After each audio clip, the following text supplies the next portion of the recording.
FBI under fire. Director Patel faces brutal questioning in a hearing that could change everything you thought about the Bureau. Thank you, Mr. Chairman. Director Patel, in addition to the extensive purge of nonpartisan career FBI official reports indicate that dozens of remaining officials have been subjected to polygraph exams to test their loyalty. My understanding is that approximately 40 officials have been asked to sit for a polygraph during your administration, and several have been asked whether they have ever made negative comments about you. Director Patel, FBI agents pledge their loyalty to the Constitution of the United States, not you personally. What is the basis for requiring polygraph exams of your workforce and asking them if they've made negative comments about you? I don't know what reports you're referring to, Ranking Member, and I reject any reporting that has false information in it, so I'm not going to respond to that. As far as polygraphs go, generally they are always and always have been utilized at the FBI to track down those that leak sensitive information and have unauthorized disclosures to the media, and we will continue to use them to ensure the integrity of the FBI. Did any individual on your senior executive team, the director's advisory team, or who serve in the positions on the 7th floor receive disqualifying alerts on their polygraphs? Senator, I'm not going to get into the personnel discussions that were had on a polygraph. Those are private discussions, and many of them relate to ongoing investigations. Did you or Attorney General Bondi provide any individual with a waiver so they could remain employed after they received disqualifying alerts on their polygraphs? I'll have to get back to you. You don't remember that?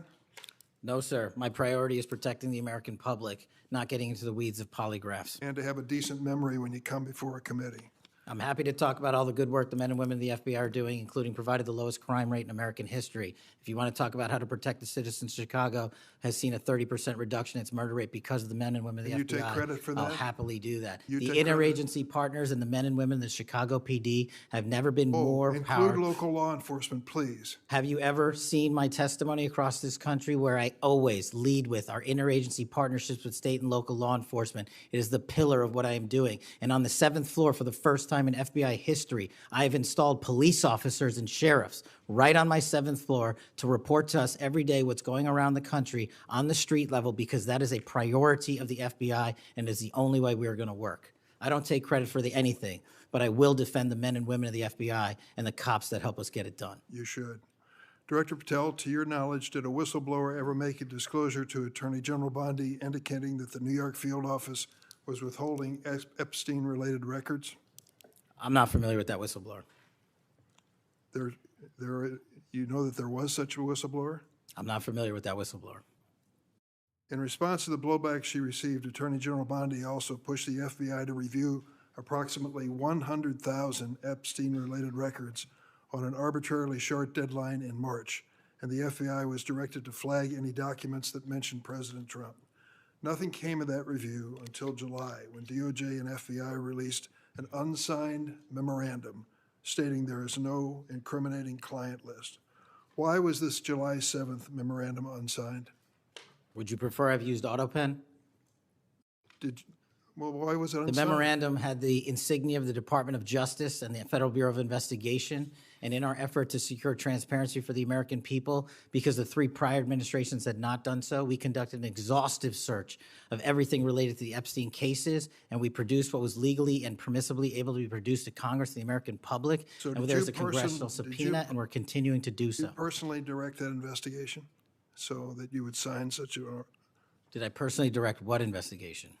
Of the Epstein records for any reference to President Trump? Again, you are citing reporting that I think is baseless. We conducted an investigation of the Epstein case files pursuant to the direction of the President of the administration to provide all credible information, and we are working with Congress pursuant to a congressional subpoena to turn over all the documents we can. All individuals. Who at DOJ and FBI was responsible for its drafting and conclusions? Many individuals at the Department of Justice and the FBI are responsible. There was no lead person? The Attorney General leads the Department of Justice, and I lead the FBI. So the Attorney General is responsible for that? The Attorney General leads the Department of Justice. Director Patel, much like you, Deputy Director Dan Bongino was a conspiracy theorist who built a lucrative career making inflammatory and unsubstantiated statements about the FBI that would be disqualifying in any administration that cared about nonpartisan law enforcement. For instance, Mr. Bongino called the placement of pipe bombs outside the DNC and RNC headquarters on January 6, quote, an inside job, and went on to say this was a setup. I have zero doubt, and whoever goes into the FBI, you better get an answer about why. Director Patel, you and Deputy Director Bongino are now leading the FBI. What is the evidence to suggest the pipe bombs placed outside of the DNC and RNC on January 6 were an inside job? I appreciate the opportunity to discuss Director Bongino's mind record. So many on this committee and the media jettison our 31 years of public service. Can you answer the question, sir? I'm answering the question. You're questioning the integrity of the Deputy Director of the FBI and mine. If you found any and I'm evidence. going to answer the question. The pipe bomb investigation is ongoing, and I'm not going to discuss the details of the pipe bomb investigation. Mr. Bongino was a Secret Service agent for 15 years, a police officer for 5. I served this country in multiple administrations for 16 years. We were also private citizens, and we are now back in government service. And what we have the ability to do is set aside our personal beliefs to deliver the mission of justice for this country, and we're doing it day in and day out. And I find it disgusting that everyone and anyone would jettison our 31 years of combined experience that is now at the helm of the FBI, delivering historic results at historic speeds for the American people. So you have no evidence? I got a lot of evidence, and I'll give it to you when I can. Yeah, I'm looking forward to it. There's a New York Times story this morning about Chris Meyer. As I understand it, he was your personal pilot, at least for some period of time. Mr. Meyer has quite a record himself. Flew over 350 hours as an Air Force pilot on 3 aircraft types in Afghanistan. Mr. Jardina, another former FBI agent, a 1999 graduate of U.S. Naval Academy, commanded 100 Marines in combat during the 2003 invasion of Iraq, participated in several firefights, followed up with 2011 deployment as reservist to Afghanistan, where he interrogated senior Taliban officials. It appears that you terminated these 2 agents. Why? I'm not going to get into personnel decisions that we made. So you're not accountable for your decisions to take people who've served our country so admirably and terminate them without any cause? That's a one-sided story. Anyone that has been terminated from the tell FBI, generally your side speaking, of the story. failed to meet the needs of the FBI and uphold their constitutional duties. And you providing a one-sided story from your perch is absolutely disgraceful, because the men and women of the FBI deserve better. And your attack on the current leadership of the men and women of the FBI is equally disgraceful, because now you're attacking the leaders that are our brave SACs in the field who are doing the job that this country needs. It's disgraceful. And we will continue to do it. Excuse me, it's disgraceful when Mr. Meyer and Mr. Jardina, who served our country so well, are terminated apparently because of the rants of a broadcaster. That is your opinion. It is not a fact. Well, it's certainly my opinion I can back up with fact. Let me ask you to explain the situation in Baltimore, if you will. Did you read the story about the termination of the project in Baltimore? Which story? 764 Group? Sorry. Which story? 764 Group, the Baltimore agents were investigating. Are you familiar with that? No, sir. Well, I'm not going to go into detail. It would take too long to do it. But apparently that this group, 764, a nihilistic, violent extremist group, seeks to blackmail children to perform vile acts on a camera, under investigation by Baltimore, which was terminated by you. I'd like you to respond in writing, if you will, as to the circumstances of that termination. Sure. Our operations against NVEs, as you're referring to, has been historically high, and we've taken down multiple NVE rings, including 764 rings, who are harming children and causing them to be mutilated and Last question, suicide. Can you explain why you are eliminating the requirements for a college degree for your agents? I appreciate the opportunity to address that.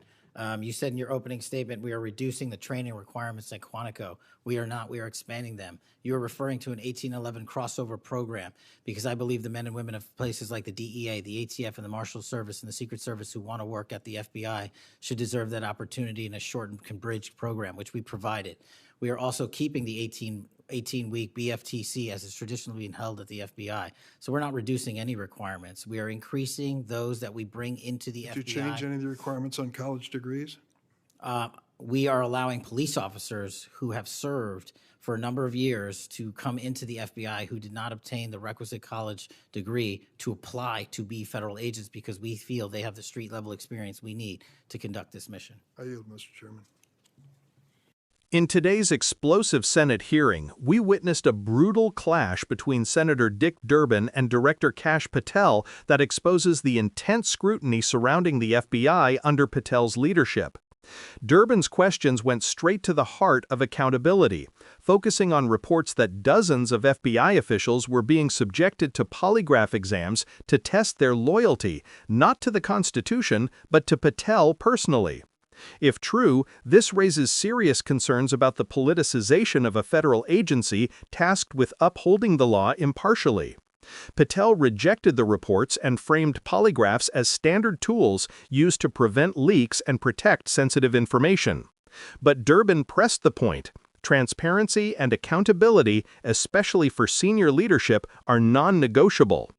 Patel repeatedly emphasized his priority is protecting the American public rather than discussing personnel specifics. This exchange highlights the tension between mission-focused leadership and congressional oversight, a tension that plays out in real time during high-stakes hearings like this. The discussion moved quickly into high-profile investigations, including the Epstein case.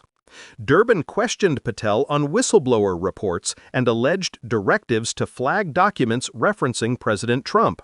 Patel dismissed the reports as baseless, stressing that the FBI and DOJ conducted exhaustive searches and complied with congressional subpoenas. Here we see the clash between process and accountability.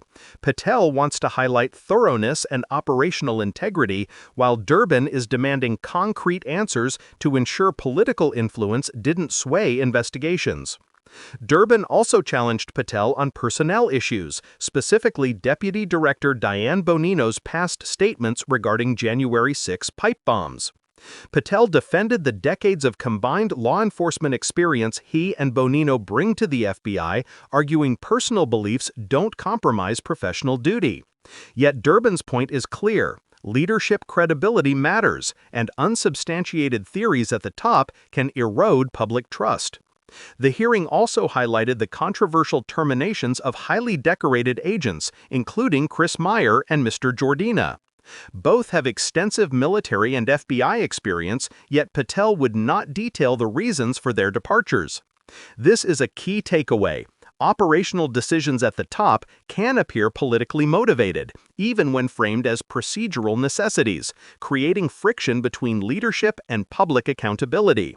One of the most alarming parts of the hearing involved the 764 Group in Baltimore, a violent extremist organization exploiting children. Durbin demanded answers about why investigations were halted. Patel acknowledged the danger these groups pose, but promised a written response rather than a public explanation. This underscores a recurring tension in federal law enforcement, the balance between operational secrecy and congressional oversight, between protecting lives and providing transparency. Finally, Patel addressed changes to hiring standards, including removing college degree requirements for certain applicants. His rationale, street-level experience and interagency crossover programs bring practical expertise that formal education alone can't provide. While this may diversify and strengthen the FBI's operational capability, it also raises questions about maintaining consistent professional standards. Overall, this hearing exposes a clash of priorities. Congress demands transparency, accountability, and nonpartisan leadership, while Patel emphasizes mission execution, operational secrecy, and protecting the Bureau's reputation. For the public, this is more than political theater. It directly affects trust in institutions designed to protect Americans. Here at Left Lens, we dig deeper than headlines. We analyze the strategies, the conflicts, and the stakes behind every hearing. If you want more in-depth breakdowns like this, make sure to like this video and subscribe to Left Lens. Your support helps us continue providing sharp, investigative commentary that goes beyond what you see on the news.